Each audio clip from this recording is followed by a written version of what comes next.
Múzeum Jána Tajna v Nových Zámkoch už oddávna poskytovalo množstvo prírodných materiálov a výrobných surovín, ktoré umožňovali rozvoj viacerých činností v oblasti výroby užitkových predmetov. Pôvodne ich výrobu určovali užitkovo-praktické požiadavky, čo podmieňovalo voľbu materiálu i tvar zhotovovaného predmetu. Stáročiami nazbierané skúsenosti v oblasti domácej výroby umožnili vytvárať, rozvíjať a uchovávať charakteristické črty regionálneho významu, ale aj špecifické formy tradičnej ľudovej kultúry. Na základe tradičnej domácej výroby sa najmä od polovice 19. storočia rozvinula ľudová umelecká výroba, predovšetkým vo výšivkárstve, čipkárstve, výrobe drevených predmetov a keramiky.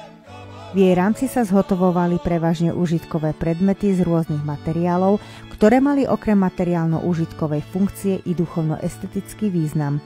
Za hlavné kritérium ľudovej umeleckej výroby je považovaná výtvarná hodnota výrobku. Pod tento pojem bola zaraďovaná väčšina predmetov vyrobených po domácky, ktoré sa používali vo vidieckom prostredí.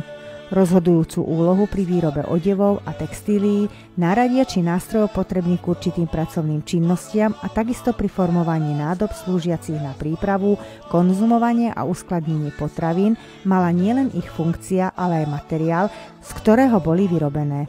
Boli to základné suroviny z dostupných prírodných zdrojov, najmä drevo, hlina, kov, prútie, textilné vlákna, šúpolie. Cieľom výstavy je priblížiť súčasnému človeku užitkové predmety každodennej potreby a ich výtvarné stvárnenie.